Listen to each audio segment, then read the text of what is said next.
thank you very much, John. I'm delighted to talk to you from Eindhoven University about our work in this field. Well, me and my co-workers, we work at the Department of the Built Environment in the Building Acoustics chair. So we work with acoustics in the built environment. So we mostly work, if you look at the chain of sources, environment and receiver, we mostly work with the environments, how the environment influences the perception of sound. We work with the acoustics. And I have a colleague, Maarten, he's also assistant professors, and we have quite some PhD students and researchers. And we work in various areas of acoustics. Urban acoustics is actually my main field. We work with computational methods, propagation methods, noise propagation effects and noise mitigation, and also some human echolocation and auralisation, and also room and building acoustics. Maarten is working a lot with experimental methods. He's, amongst others, developed direct software. And concert hall theater acoustics. Recently, we have started with healthy environments. It's more like open plan offices and hospitals, and some building acoustics. So we have lightweight structures. We have some PhD research on that. Okay, but today I will talk about Open PSTD. It's a European project, a career integration grant I received in 2012. And it's about the open source implementation and development of this PSTD method.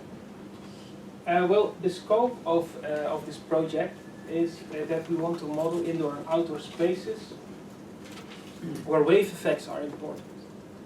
And so, of course, there are a lot of geometries and scenarios where geometrical acoustics will give good solutions. But for some effects, like if you have complex meteorological effects, curved surfaces, geometrical fluid environments, if you have a boundary that you have to model explicitly, if interference effects play a role, and also for auralisation in the low frequency range, then wave models are wave-based acoustics is important. So. Since we also aim for outdoor applications and would like to model meteorological effects, we prefer to discretize the whole domain. So possible models that you can use then, wave-based models, are FDTD or PSTD. As John already said, there are similar techniques with structured grids, or FEM or DG-like methods where you have structured grids. But for all these methods, it's the challenge to have an efficient wave-based method, since they're all time-consuming. So what we do is we try to further develop the PSTD method, as it is efficient because we only need to have 2 spatial points per wavelength. So we try to further develop that for more generalized situations. So yeah, what you can do with PSTD is the same as with FDTD. So it's a time domain. I see something different on my screen then. Yeah, you can. This is a sports hall, so it's a time domain solution, and you can compute impulse responses with it. So current status is that we have this open source software in 2D. It's the first version, and we have chosen to implement it in Python, and the user interface is Blender, which is an open source tool.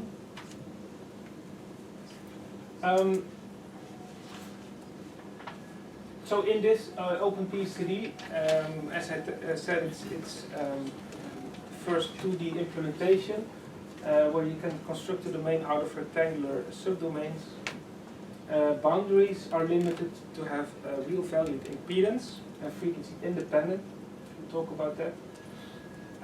You can compute impulse responses, and you can post-process that in your program of your choice. And it's accelerated by implementation on the GPU. So about PSTD compared to FDTD.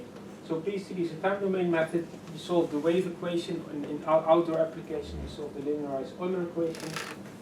The time derivative is computed by any state-of-art method. But the important part in PSTD is that we solve the spatial derivatives in the wave number domain, so the pseudo-spectral technique. We basically transform our spatial solution to the wave number domain, compute the derivatives in the wave number domain, and inverse transform. And that technique is the reason that we only need 2 spatial points per wavelength, but the solution needs to be spatially periodic, and that gives problems. So it basically is only a solution in free field. If you compare with FDTD, then the first 3 things are the same. Spatial derivatives are there, of course, computed by spatial by finite differences, and of course you can argue about how many points per wavelength you need. The more the new methods, yeah, they are also they are further developed, so it also reduces the number of points per wavelength you need. And in the FDTD boundary conditions are easier to implement.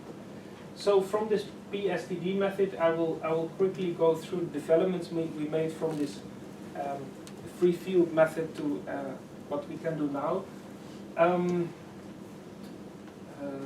So it's now possible to model boundary conditions, meteorological effects. We have a local grid refinement, curvilinear implementation, a domain decomposition.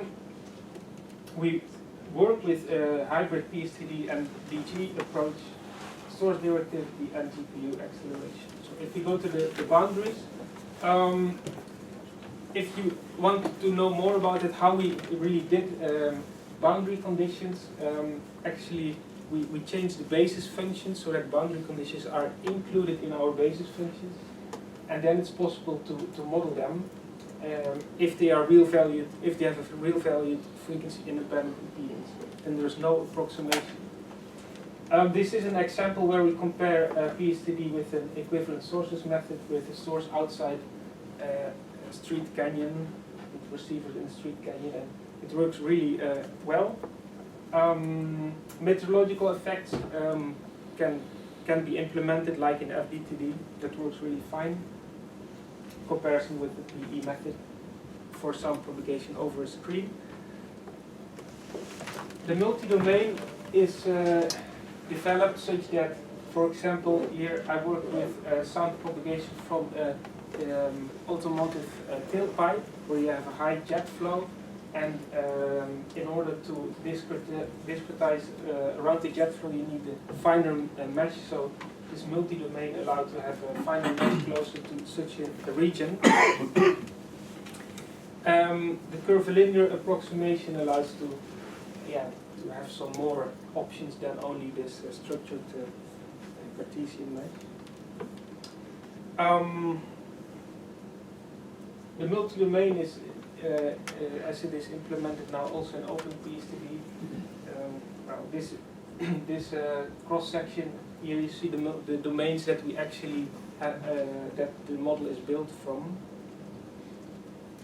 And this multi-domain implementation, you see comparison for a wide screen where we have built in PSTD out of 5 subdomains, and compared with the OpenGAM solution after we transform to the frequency domain. Here you see some at high frequencies, you see some discrepancy, but that is not caused by the error from the multi-domain, but that's caused by the fact that we have, since we have coarse grid, we have coarse resolution of the corners, and that's the reason why at high frequencies we have some mismatch.